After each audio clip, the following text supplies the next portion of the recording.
Ce que je vais vous raconter maintenant, avec la permission d'Hachem, que le bon Dieu vous protège, et vous donne la santé, et vous donne la joie. Amen, Kerason.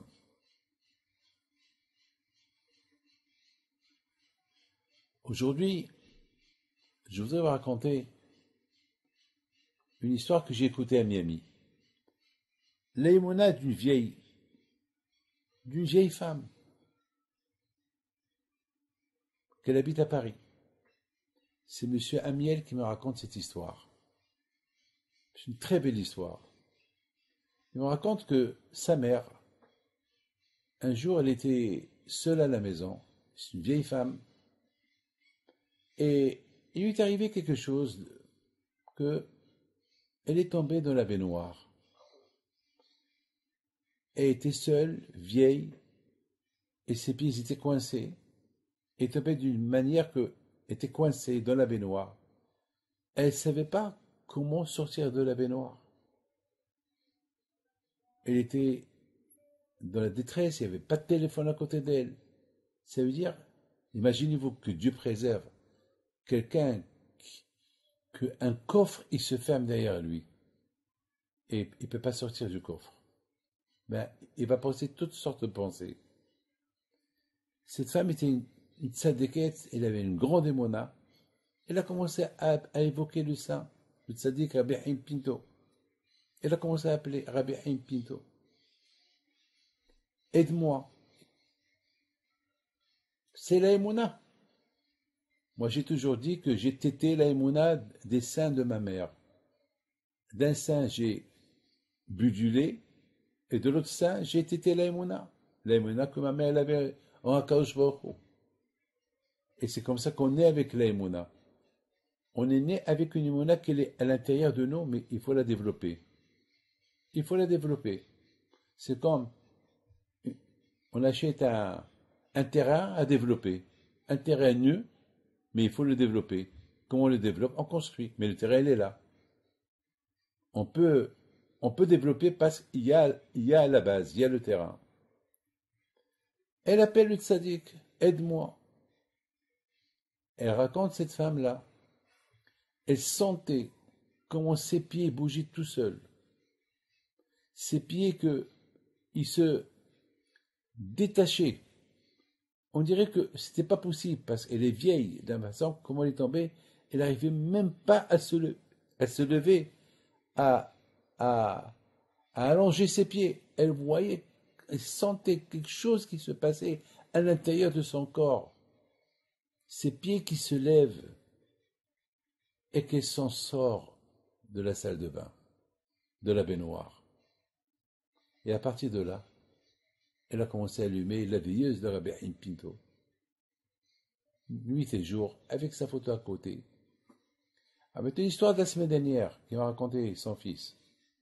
La semaine dernière, il m'a raconté, il y a 2 semaines, pardon, que comme chaque jour, elle a l'habitude d'allumer la veilleuse. C'était son compagnon. Rabbi Haim Pinto, elle a Emouna. Une photo, veilleuse, elle allume, elle lui parle.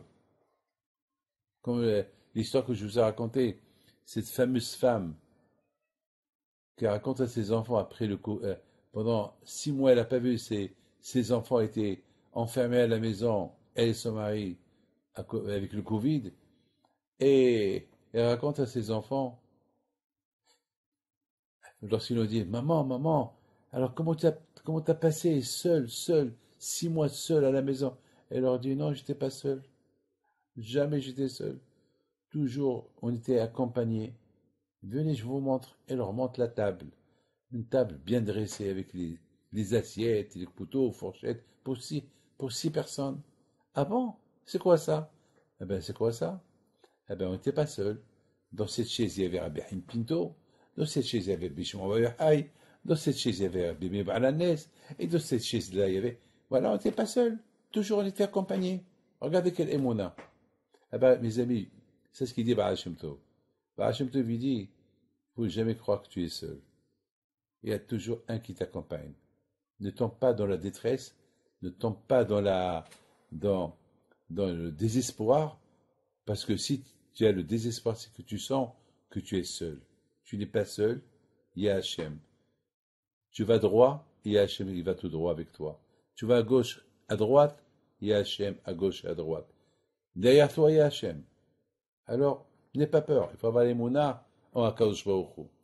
Et voilà, cette femme-là, à un moment donné, elle sent, lorsqu'elle était assise, c'est ce qu'elle raconte son fils, la semaine dernière, sur sa mère, une histoire qui s'est passée il y a quelques semaines peut-être.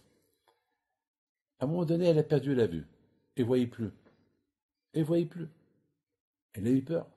Là aussi, elle a eu un grand problème. Elle ne sait même pas où est son téléphone. Elle avait peur de marcher. C'est une vieille. Elle a les 90 ans, un peu plus même. Comment elle va aller? Comment elle va chercher le téléphone? Il est où le téléphone? Elle ne voit pas. Elle s'assoit à côté de la lumière, la bougie de Rabbi Haim Pito qu'elle ne voit pas, la photo qu'elle ne voit pas. Elle prie par le mérite du tzaddik. Hachem, tu ne vas pas me prendre comme ça. Je ne vais pas mourir comme ça. Même si on m'appelle, je ne peux pas répondre. Parce que je ne vois pas où aller. Ben, pendant 20 minutes, elle priait. Et soudainement, la vue, elle est revenue. La vue, elle est revenue. Elle a commencé à voir, comme qu'il n'y avait rien du tout. Bien sûr, elle a appelé sa famille. Toute sa famille sont venus. Et l'ont pris à l'hôpital du mystère. Ils ne savent pas qu'est-ce qui est arrivé. Mais le plus important, c'est qu'elle a retrouvé sa vue grâce à sa émouna et grâce à sa prière. Voilà, mes amis, avec l'émouna, c'est comme une pile, comme une torche qui nous montre où aller en face. Voilà, que le bon Dieu protège et vous donne bracha betzlah.